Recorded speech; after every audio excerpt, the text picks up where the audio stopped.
My name is Tina Van Thomme, and I own PlantMasters of Suttons Bay.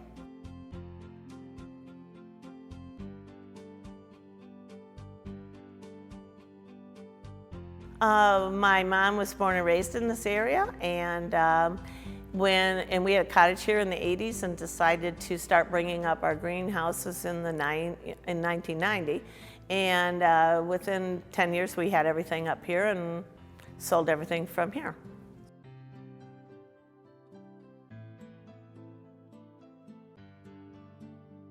Our big challenge with the COVID was that we were in production.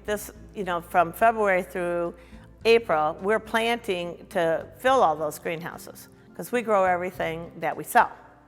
And it was very challenging. We had started up. We were 3 weeks, into it with a crew of about 15, and we were planting to fill all those structures because it's 120,000 square feet, so it takes all that time. And when that hit, I have half of my workforce is older, and so 6 of them decided to take leave, and most of them said they didn't want to return. They didn't feel they were going to return. So all of a sudden and one of them was one of the gals who started with me. She'd been with me for 30 years. So she had a very high position in the greenhouse. And so we all had to change hats really fast and take on a lot of responsibilities. But luckily, my granddaughter, who also works for us, is 19. She had a connection with a lot of college girls who also got sent home quickly. And most of them for summer would work in restaurants and that, So she recruited a bunch of them. So we went from, an extra 6 that were over 60 to 6 19 and 20-year-olds. And so we recovered pretty quickly. But it did take a lot of, transitioning and where are we going and what are we doing, and we know what we have to do. And so it was like, get her done.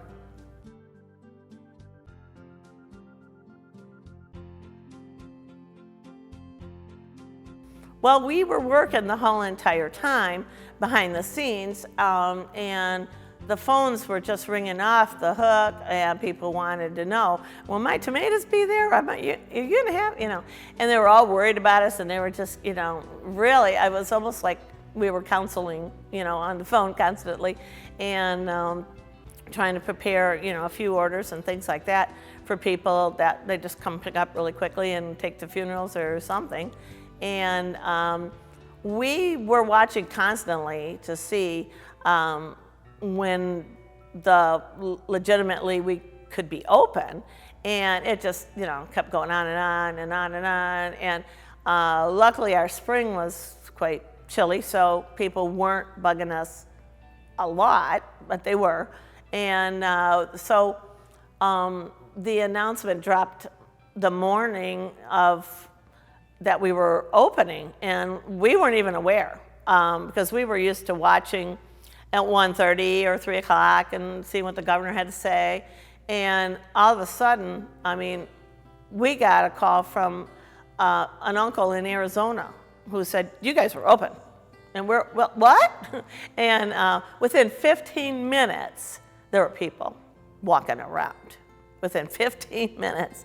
So I had spent a lot of time in that duration trying to decide what am I going to do, or how are we going to structure this, So I bought a lot of roping and a lot of sanitizing and a lot of gloves and a lot of, just in preparation. I had battery operated calculators. I had Clover Goes on my phones. I was set. We had outdoor register area set. We were trying to figure out all the scenarios. And so when the ball dropped, it was like, well, wait a minute, we're not set up, but we're such a big operation that's spread open quite a bit. So people started coming immediately.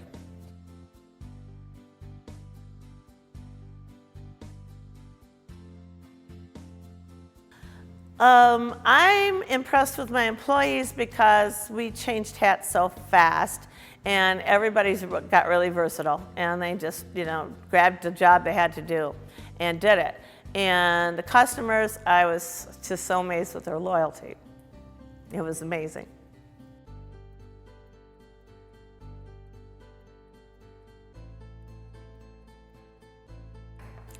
Oh, we got compliments all the time. I mean, we usually get a lot of compliments about our plant material, and but this was extra because people were cooped up too. They were anxious to get going.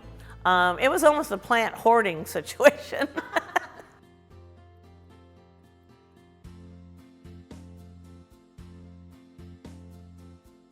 It was just amazing. People couldn't buy enough fast enough. They were just, but then I did hear too that after a lot of other things got to open up, everybody went crazy there, like furniture stores and things like that. They all went crazy because they could. People could.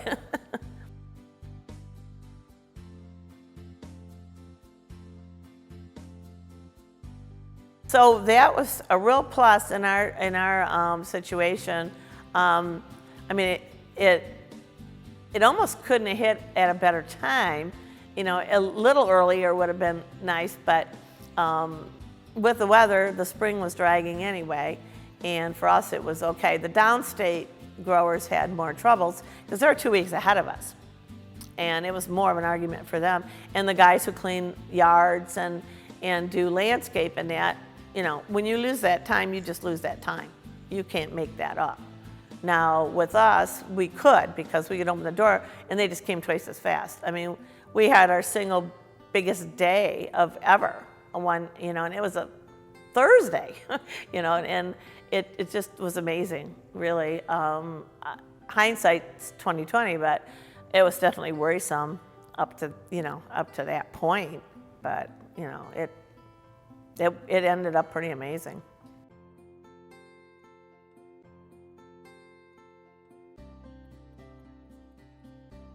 John at Intrust helped me so much through a lot of this because I had no idea where the PPP was going, what I'm supposed to do with that, how I'm supposed to track that, and changed several times. I loved all his podcasts or whatever you would call that. I tried to listen to them all the time, and if I missed any, sometimes when I was sitting at home at night on the couch, I'd just lay my phone on my chest and just lay back and just listen, and I got a lot out of that. I'm relatively new with Intrust, except for the payroll was going there, and but I was awesome. I thought it was awesome, the fact that he was there to take all this in and give that advice. The accounting firm I was with previously, I had been with them for 30 years, but they were downstate. And I was looking for a good time to make that break, because it's like you don't change very often with that kind of thing. And so I'd gotten a referral from Huntington Bank, my banker there, to go with Intrust. And then I found that one of the gals working there had worked for me many years ago. So she took a special interest in what we were doing.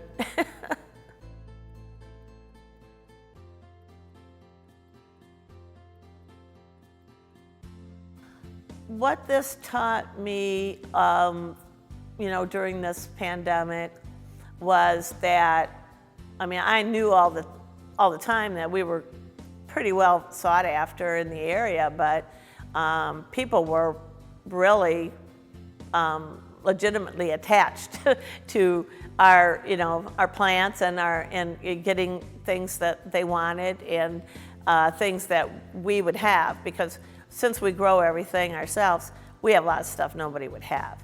And people were into that, and especially they went into, which was predicted, vegetables and garden, something to produce in their gardens, and that just skyrocketed. I mean, people just, oh, I got to plant a tomato plant. I got to plant something I can pick and eat and do it for myself, because I think in some cases, I think people thought, what if I don't get anything? What if there's shortages, which there were shortages, but everybody had to have some kind of vegetable. And that really, that was really kind of the most interesting part.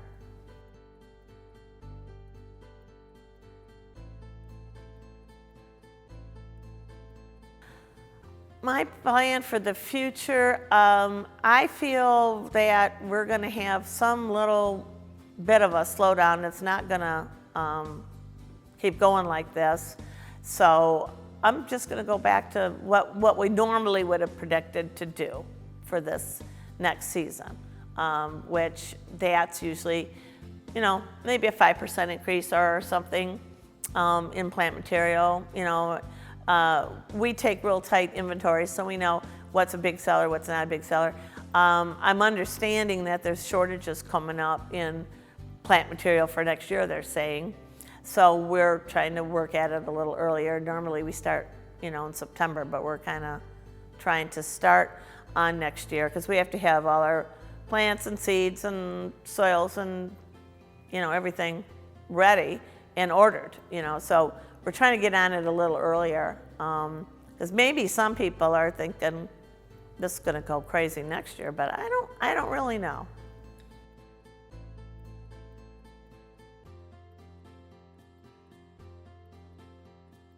If I was a new business owner this year, I would be really stressed. That's especially if you're in any kind of a meal type, hospitality trade or food or, but I think there's going to be a good future. There's always a good future in this area, especially if you can provide something that somebody else doesn't have. And I also have learned that the younger set needs some training. They need to. They will shop with people that will help them. They're kind of getting away from letting their devices tell them everything. They want a little bit of one-on-one with somebody. And if you can start a relationship with them, you've got a customer. And my granddaughter has started the Instagram stuff. And she'll do the simplest things and she gets huge results because it's amazing that the young people just don't know that. And I also read that too, that to make a personal connection, even if it's an Instagram type thing, is what the younger set is looking at. And they're our future, so we have to figure out how to encourage that. Yeah.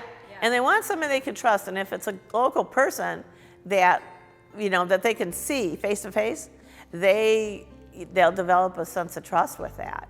Rachel had following. I mean, she got stopped in walking down the street in Suttons Bay and said, "You're the Instagram girl. You can help me with my house plants." And, and she was just thrilled. She's the 6th generation of plant growers in the family. Yeah. She was telling everybody she's 5th. I said, "No, you're actually the 6th generation." Oh my goodness. So yeah, so I like to see that because I don't want to do this forever. It's a very intense business and it's very physical at times, and it's like I'm trying to groom, that next generation. So my youngest son and his wife, and Rachel, my granddaughter, and they just need another 1 or 2 really good people for year-round, and then I can take more time off.